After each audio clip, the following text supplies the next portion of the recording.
마가복음 4장입니다. 4장 1절에서 9절의 내용은 마태복음 13장 1절에서 9절에 나오는 비유와 같습니다.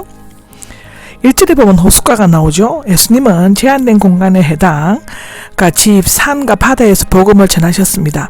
많은 무리들이 밀고 반대자의 방해가 거칠어지자 배 위에 올라가 가르치셨는데요. 앉으셨고는 유대인 랍비가 가르칠 때 취하는 자세를 말한다고 합니다. 2절에 보면 비유들이 나옵니다. 곁에와 던지다의 합성어로 곁에 던지는 것의 뜻인데, 한 물건을 다른 물건 곁에 놓아두어 서로 빗대어 표현함으로써 그 사물의 실체를 정확하게 파악하는 수사학적 기법이라고 하는데요. 영적 또는 도덕적인 진리를 설명하기 위해서 일상생활의 이야기나 짧은 직유, 비유, 유추, 속담 등이 사용되었습니다. 비유는 기꺼이 듣고자 하는 자들에게는 진리를 한층 매력적으로 들리내지만 영적인 관심이 부족한 자들에게는 진리를 모호하게 한다고 마가복음 4장 11절과 12절에는 기록하고 있습니다. 3절입니다. 3절에 보면 들으리라고 나옵니다. 들으라. 마가복음에만 있으며 특별히 주의나 관심을 환기시킬 때 쓰는 용법이라고 신명기 6장 4절에는 말하고 있습니다. 잘 깨달으라, 귀 기울여 들으라의 뜻은 보라도 마찬가지로 청중들의 관심을 불러내는 간투사입니다. 비유에 의한 교인의 중심 사상은 하나님 나라의 비밀이었습니다. 어떤 씨 뿌리는 사람이 있는데 간사가 있는 것은 특정한 사람, 곧 예수님 자신을 가리킬 수 있습니다. 14절에 보시면 됩니다.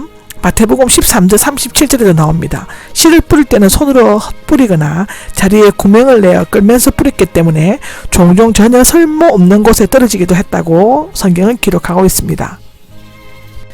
4절입니다. 4절은 길가가 나오죠. 밭고랑 사이에 난 오솔길이며 사람들이 자주 다녀서 단단하게 굳어진 길이라고 합니다. 마음의 문을 굳게 닫고 복음을 받아들이지 않으면 악한 자들과 마귀까지 짓밟고 다녀 더욱 단단해진다 이것입니다. 먹어버렸다는 마태복음 12장 4절에 보시면 됩니다. 5절을 보면 흙이 많지 않은 돌밭이 나오죠. 여기에서 누가에서는 바위 위에 떨어짐으로 되어 있습니다. 돌밭은 돌이 많은 밭이 아니라 밑에 바위가 있고 그 위에 흙이 얇게 깔린 밭을 나타내는데, 이런 밭은 갈릴리 호숫가 근처에 많이 찾아볼 수 있는데요. 뜨거운 햇빛이 비치면 빨리 sak이 나지만 바위 때문에 수분을 흡수하지 못해 곧 말라버리고 만다는 뜻이라고 합니다. 7절입니다. 7절은 가시덤불이 나옵니다. 가시가 돋는 나무이며 팔레스타인들의 농경기 주변에는 가시나무나 은경기 종류의 식물들이 많았다고 하는데요. 가시덤불은 성장력이 왕성하고 활발해서 햇빛과 공기를 차단시키고 주위의 물기를 전부 빨아들이기 때문에 곡식이 말라 죽고 만다고 기록하고 있습니다. 8절에 보면 좋은 땅이 나옵니다. 돌과 잡초, 가시 등이 제거되고 수분이 충분히 공급되고 햇볕이 적절하게 비치는 땅을 말하는데, 이런 땅에 심기는 씨는 쉽게 싹이나 자라고 많은 열매를 맺는다고 합니다. 열매를 맺었다는 미완료 능동태는 열매가 계속해서 언제나 풍성하게 많이 맺는 것을 의미하는데, 그런데 100배, 60배, 30배의 열매를 맺을 수 있는 최대치, 중간치, 최소치를 나타내며 믿음의 열매를 맺는 것에 차이가 있음을 묘사하고 있습니다. 마태복음 25장을 보시면 됩니다. 이 비유가 강조하고 있는 것은 땅의 종류가 아니라 씨를 뿌리는 자가 어떻게 뿌리느냐와 그 씨가 생명력을 지니고 있느냐의 여부입니다. 만약 생명력이 있다면 온갖 고난과 시험에도 꿋꿋이 이겨 많은 열매를 맺게 될 것이라고 합니다. 9절입니다. 9절은 들은 귀가 있는 사람은 들으라 라고 합니다. 마태에는 귀 있는 사람은 들으라로 13장 9절에 나와 있는데, 이 부위에 주의 깊은 관심을 요구하는 들으라는 시작하고 또 끝내고가 있습니다. 그 이유는 이 비유가 듣는 자에 따라서 이해할 수도 오해할 수도 있음을 암시해주고 있는 것입니다. 10절입니다. 10절을 보면 혼자 계셨을 때가 나오죠. 설교를 들은 사람들이 거의 다 떠나가시고 여전히 관심을 가진 그의 주변에 있던 사람들, 즉 말하면 비교적 예수님과 친한 사람들이었겠죠. 제자들만 남아 있었을 때 예수님은 여전히 배 위에 혼자 앉아 계셨다고 합니다. 비유들은 복수형이므로 앞에 씨 뿌리는 비유뿐만 아니라 다른 비유들도 가리키고 있는 것 같습니다.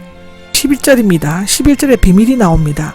고전 헬라어에서는 미래 종류 미스터리 리전과 연관되어 사용되고 있는데, 그 종교에 속하는 정식 회원만의 비밀스러운 가르침을 전수받을 수 있었다고 합니다.